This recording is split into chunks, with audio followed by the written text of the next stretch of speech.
first, I am delighted to welcome our first keynote speaker, a woman our judging panel announced as our overall winner of the 2018 Autocar Great British Women Initiative, but who is perhaps better known as the global CEO of Citroën.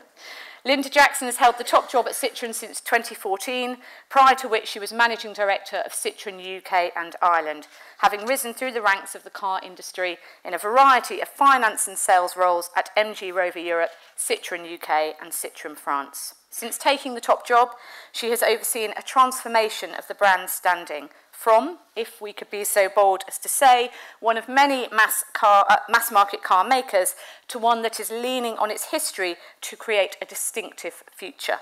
Led by the launch of the Citroën C4 Cactus and now gathering even more momentum with the launch of the Aircross SUV range. Please welcome on stage our first keynote speaker, Linda Jackson.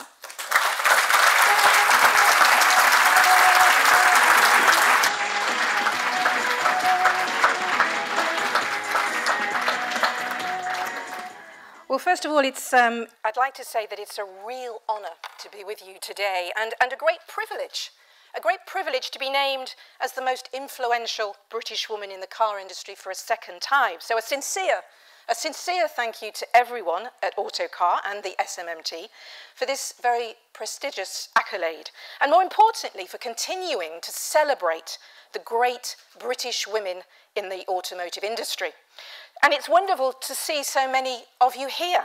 And many congratulations to all the winners who make such a vital contribution to the world of motoring, whether it's within manufacturing, operations, design, engineering, marketing, HR, or elsewhere in the industry. So welcome to you all. Well, while we're here to celebrate and recognise the great British women in the industry, I'll say this from the start. This should not be a debate that is anchored in pure equality terms. It should be about gender neutrality. In other words, if you're making a difference, standing out, you should progress whatever your gender. In fact, there should be no barriers, and that includes age too. If you're good enough, you're old enough. Did the world say Mark Zuckerberg was too young to run a multi-billion-dollar company, age 23?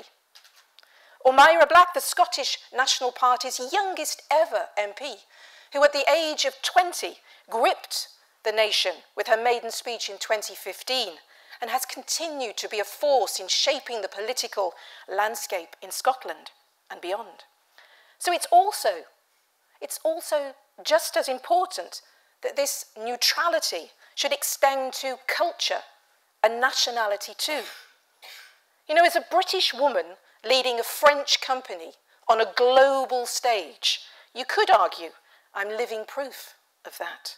And one of the very first things I did when I first took on my global role was to try and change the meeting culture. My French colleagues like to discuss. They love to discuss matters at length. But that's important. That's very important. But so too is getting decisions made. Therefore, today we limit our meetings to 45 minutes. No more than 10 people in the meeting. Always an agenda. And always a record of decisions. It's not rocket science, but it pushes efficiency. I've also tried to ditch the macho culture, which, by the way, is not exclusive to our industry by any means. You know, the working long hours syndrome. And having forced a no emails at weekends policy, I've even avoided having meetings before 8 a.m.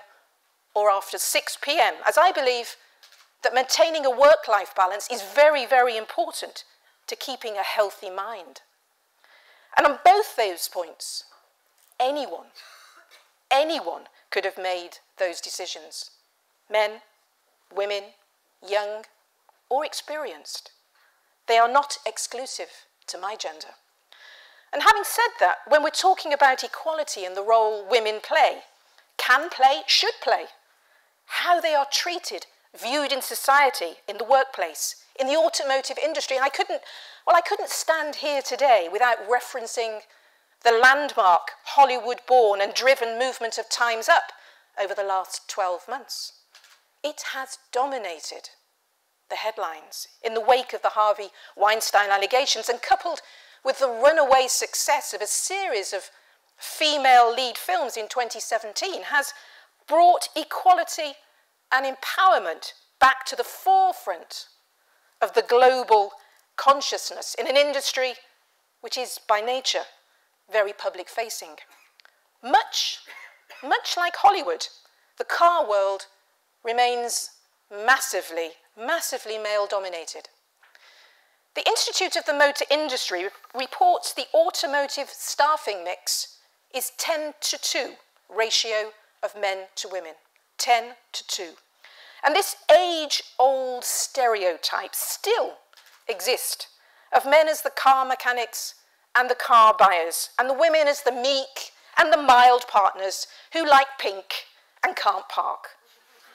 Well, part of the imbalance, and this is not exclusive to the automotive industry, is also the need to address the gender pay gap. According to published government figures, no car dealerships pay women the same or more than men. And a quarter of car manufacturers pay women less. In fact, 8 out of 10 companies in the UK pay men more than women, with female salaries on average almost 10% less. Now, of course, it's not just a case of paying women more money, though, as the wider problem is that there aren't enough females in senior positions anywhere in this business. You know, I was staggered to learn recently that apparently there are twice as many men called John as there are women leading FTSE 100 companies. But that's not all. The proportion of women declines at each stage of an executive career path. In the automotive sector, just 16% of senior executives are women. 16. But the good news is that this so-called glass ceiling for women is not as durable as it once was. Take the UK, for example. We have a woman as the head of the state, Prime Minister, a commissioner of the Metropolitan Police, Director of Public Prosecutions and President of the Supreme Court. And who can forget the powerful, authoritative yet passionate voice of Danny Cotton, the Commissioner of the London Fire Brigade, who fronted that awful aftermath of the Grenfell Tower fire. Around the world, some huge companies are run by women. Take Mary Barra at General Motors, Ginny Rometty at IBM, and Sheryl Sandberg at Facebook. Sheryl, who correctly observed, when you look at successful women, they have other women who have supported them. And they've gotten to where they are because of those women. So I'm hopeful that in the coming years, these names will cease to be exceptions, but the norm, as gender, ethnicity, age, and nationality all become insignificant in the workplace. The fact is, we need diversity at every level, throughout an organisation, not just as leaders or senior faces or figures. It's important to make our voices heard, understood, accepted, and not overlooked. And I suppose as CEO of Citroën, I'm pretty good proof of what can be achieved if equality and diversity is given an opportunity. You know, I started life in the car industry almost by accident after taking a holiday job stapling invoices at Rover as a teenager. Stapling invoices. And back then, the thought of progressing to CEO was a pipe dream. A woman? A woman in charge of a car company? I think not. And perhaps it worked in my favour, though, because while I was completing my EMBA, I remember attending senior management meetings with the top 300 people at MG Rover, and there were probably just two other women. And providing you did a good job, being one of so few females meant everyone remembered you. Now, I obviously did okay after spells with Rover and Jaguar. I ended up as Citroën finance director in France before returning to the UK in 2010 as managing director. And I still vividly remember my second only meeting with Carlos Tavares, the chief executive of our company, PSA Group. I was on the way to his office one Friday evening, early in 2014, when I bumped into the head of HR in the corridor. He smiled, asked me if I liked travelling. So what did I think? I thought, well, I must have done something wrong because they're obviously going to send me to Outer Mongolia. But in fact, I ended up, of course, running the role of Citroën Global CEO, which I took up in the summer of 2014. And, you know, over the past 4 years, I've absolutely loved my role that demands so much, but rewards in equal measures. Notwithstanding our results, record sales in Europe over the past 6 years, for example, or the consistency that we now have with our brand strategy and models, but also the very fact that we have put pride and passion back into Citroën. Every visit, I meet people enthusing about how Citroën has found its soul again. And I smile to myself, because that makes me feel so good. And plus, on the funny side, of course, I know Charles de Gaulle Airport so well that actually I almost feel as though I have my own personal parking space there. But I'm also particularly proud of how our company has developed from an equality perspective since I've been there. Back in 2005, PSA Group took a proactive approach by becoming the first company to receive the Workplace Equality certification in France. And nearly 15 years later, we're still promoting diversity and gender neutrality in our business. 1 in 5 group managers at PSA Group are women. And at our Paris headquarters, around 38% of Citroën employees are female and rising. PSA also employs almost 6,000 people recognised as disabled around the world. Now, I hope that these numbers will continue to grow in the future, because I personally believe that this variety in the workplace is vital for creating better products. And I don't just mean better cars rolling off production lines, but across the whole business, from the design to the purchasing phase of when a customer walks into our dealership or buys online. The bottom line is the firms that employ women are more profitable too. Now, that's not an opinion, it's a fact. The Peterson Institute for International Economics analysed results from over 20,000 global companies across 91 countries in various industries and found those with at least 30% of women in leadership had net profits margins of 6 percentage points more than those with fewer females in senior roles. So, in a world of soundbite statistics, I think that is very compelling for any business. So despite these positive changes that I've outlined during my time within Citroën and PSA and the wider industry, there's clearly still work to do. You know, if you'd done a straw poll 12 months ago of a regular person on the street of how society was doing on gender equality, they'd have probably responded positively. After all, we've come a pretty long way since Emmeline Pankhurst and the suffragettes 100 years ago. But as I outlined at the start, in the wake of the Time's Up campaign, the focus has been realigned. And I suspect the result of asking the same question, now on gender equality neutrality, would return a significantly different response. I believe we're at a real tipping point when it comes to the role of women and what is and what isn't acceptable. And it's our responsibility to use this current positive momentum to drive forward greater change in our industry.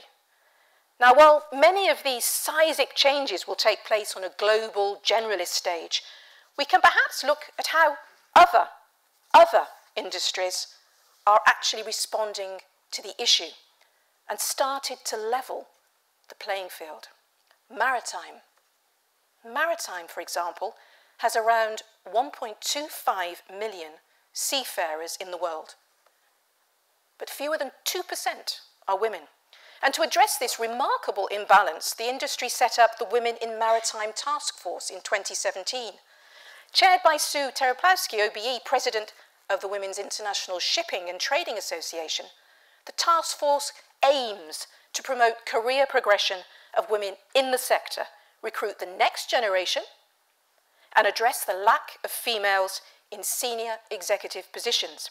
Importantly, women shouldn't just be fitting in with the existing male roles and the environment, but they should be helping to shape a new way of working that's better for everyone, regardless of who they are and where they sit in the organisation chart.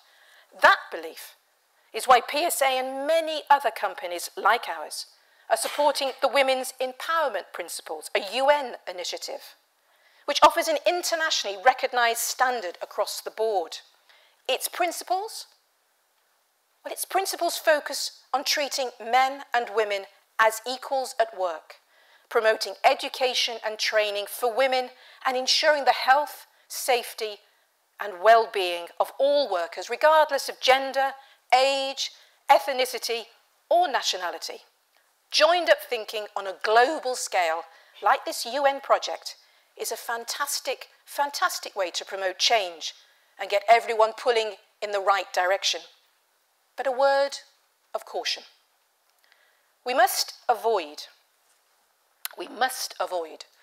alienating areas of society with the way we approach these important issues. Those who shout the loudest and most forcibly must not be allowed to forge their own path.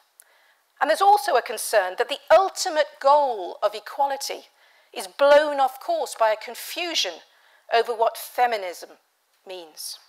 You know, it stuns me. It stuns me when I hear some women claim they're not feminists because of how the term has been misused. It's unfortunately garnered a militant edge with negative connotations, which has hijacked the force for good and change that it should be. Feminism literally means the advocacy of women's rights on the grounds of the equality of the sexes. So bearing that definition in mind, is there anybody in this room who wouldn't class themselves as a feminist? I hope not. And that includes the men as well. So everybody, regardless of gender, age, ethnicity and nationality, must be engaged in pushing for a fairer and more equal world, otherwise nothing will ever change. Women need to continue to play their part in demanding better too, and not just accept what they're allowed to do by decision makers. It's not enough. Yes, change comes in steps, but halfway house policies, they just don't appease everybody. They're not acceptable. Take Singapore Airlines, for example, which appeared in a recent TV documentary here in the UK, deemed the world's most luxurious airline. It proudly boasted that it had launched a returning mothers scheme to address the issue of so few women in top positions. Great idea that builds on new law changes in this country to share parental leave in a bid to help women keep a career and family. Sadly, the Singapore Airlines policy comes with a stipulation. You have to fit back into your uniform you had when you left. Because that's what customers expect. And note, this was delivered on the screen by the global head of cabin stewards, a woman. So it's true that maybe in the past, this sort of action might have been heralded as a success and a forward-thinking start, but we've moved on. Things have changed. Women's rights, everyone's rights, have evolved to be much more than just giving people a voice. Michelle Obama recently summed it up perfectly when she spoke at the United States of Women Summit. She said, "If we want our daughters to dream bigger than we did, then we have more work to do. So many of us have gotten ourselves at the table, but we're still too grateful to be at the table to really shake it up. Quite the rallying call. And for those of us in positions of power, regardless of our gender, it's important that our voices are heard as we turn our attention to the next generation. In automotive, that means doing much more to attract young talent by reimagining the recruitment process and breaking down walls around women and ethnic minorities who opt for STEM subjects. We need diversity. If the police force actively recruits second career individuals and the teaching profession openly welcomes the worldly experience of former members of the armed services, bankers, accountants, and so on, so should we. So I hope that stories like mine, a Coventry-born girl in charge of a 100-year-old iconic French brand, will help inspire others to dream big.